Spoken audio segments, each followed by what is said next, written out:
Salut à toutes et à tous, ici à Volve. Aujourd'hui, on se retrouve pour parler des tournois sur World of Tanks. Alors, qu'est-ce que les tournois? Les tournois, ce sont des événements créés par Wargaming quotidiennement, hein. Il y en a un petit peu tous les jours. Vous voyez, il y en a eu le 2 février, du 2 février jusqu'au 1er mars. Ça, ce sont des tournois spéciaux, mais il y a également des tournois beaucoup plus classiques, tels que des tournois de 1 contre 1. Et ce sont ces tournois-là auxquels on va s'intéresser aujourd'hui, hein. Vous voyez, ce sont des tournois de 1 contre 1 qui se déroulent quasi quotidiennement et dans lesquels vous pouvez gagner euh, des golds. Des golds et... Bon, là, il y a un LT432 à gagner pour le premier, mais c'est occasionnel le fait de gagner ce LT432. Et en fait, il y a des tournois 1 contre 1, 2v2, 3v3, 5v5, mais il peut également y avoir des tournois 15 contre 15 et tout et tout. Donc c'est très intéressant et je trouve que ce mode c'est vraiment bien si vous commencez à vous ennuyer sur le jeu comme moi actuellement, hein. Vous en avez marre des batailles aléatoires avec les gens qui font que rusher. Bon, les bastions c'est bien, mais vous n'avez pas trop envie de vous prendre la tête. Vous voulez performer, découvrir World of Tanks, ce que ça donne en solo, et ben les tournois c'est fait pour vous, hein. Vous allez pouvoir performer et vous allez surtout pouvoir prendre du niveau en solo et faire vos stratégies tout seul. Alors, il faut savoir qu'il y a 4 tiers principales en tournoi, le tiers 4, le tiers 6, le tiers 8 et le tiers 10. Alors moi, je joue les tournois que j'ai déjà joués, c'était principalement du tiers 4. Il faut savoir que tout le monde peut s'inscrire et que généralement tout le monde s'inscrit. Il y a des gens à 1800 de cote, comme il y a des gens à 9000 de cote.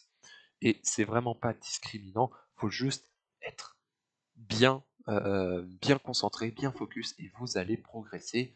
Si vous faites des tournois, je ne dis pas que vous allez gagner tout de suite, ça se trouve vous ne passerez pas les phases de qualification, mais croyez-moi sur parole, quand je vous dis que c'est presque à coup sûr que vous les passez, il y a toujours des gens qui ne se pointent pas au tournoi, et donc vous gagnez par abandon. Donc on va voir ce que ça donne, notamment avec un replay. C'est un replay de moi quand je jouais, quand j'ai joué un tournoi de tier 4. Du coup, là, on se retrouve pour la phase de 64e de finale. Bon, je vais vous passer ça. Et puis, on se retrouve donc sur Redshire. Alors, qu'est-ce que je fais? Vous voyez que je suis contre un Louche. Il faut savoir que en face, vous savez qui vous allez affronter. Et petite astuce, si vous commencez les tournois ou si vous voulez vraiment tryhard les tournois, vous pouvez aller voir sur des trackers en ligne comme Wildlife.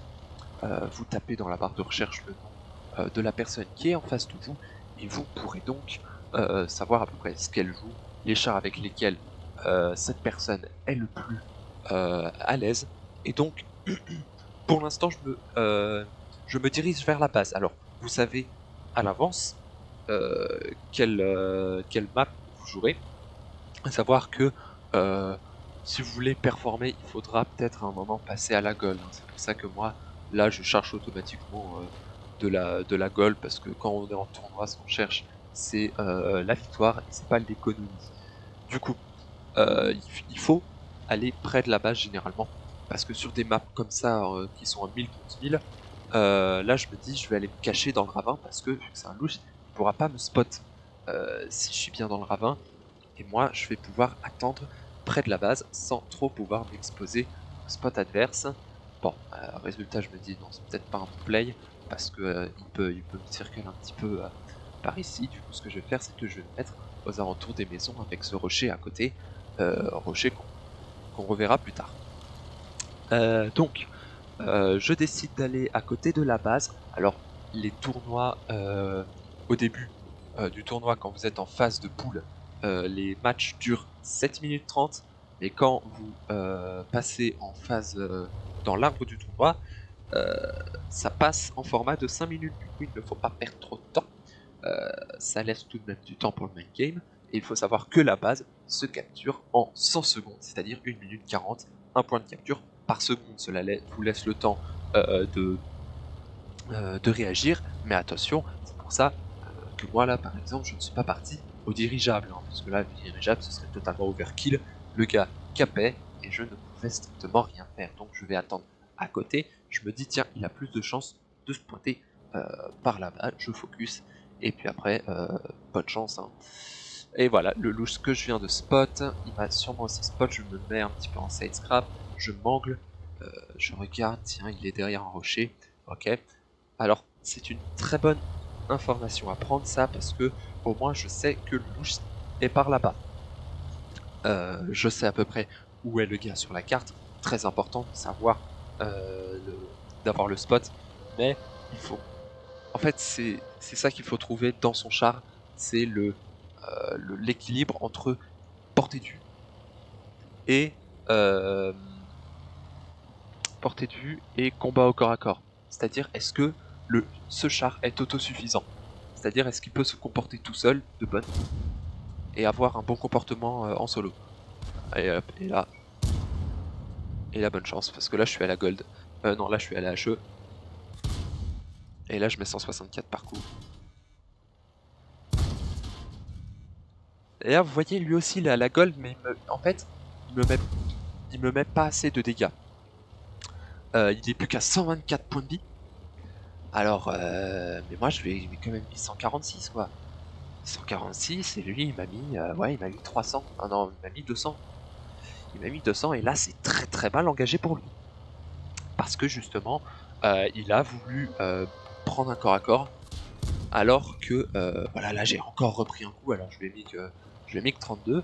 Mais là, honnêtement, ce qu'il aurait dû faire, c'était partir loin, euh, pour essayer de chercher l'égalité, puisque, à savoir que dans les tournois, si vous faites une égalité, c'est considéré comme défaite pour les deux équipes. Là, ce que je vais essayer, c'est de conclure, et voilà.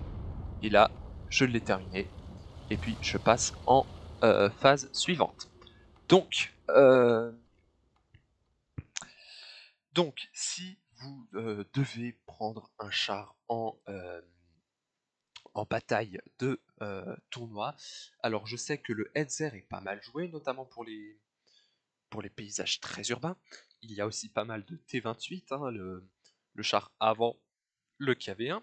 Vous avez également, je ne sais pas si j'ai pas croisé trop de T6 médium, mais vous avez également un bon char qui est en urbain, qui est le Matilda, puisque c'est un char bien blindé, euh, comme il faut.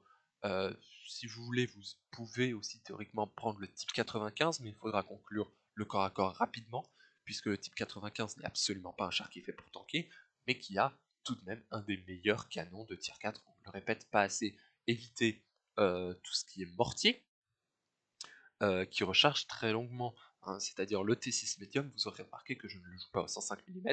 Le 105 mm est très plaisant à jouer, mais ce n'est clairement pas un bon choix puisqu'il met plus de 10 secondes à recharger. Bon, en attendant, j'espère que vous aurez appris des trucs sur les tournois et que je vous aurai donné envie d'y participer peut-être un petit peu. En attendant, moi je vous dis à la prochaine. Tchuss!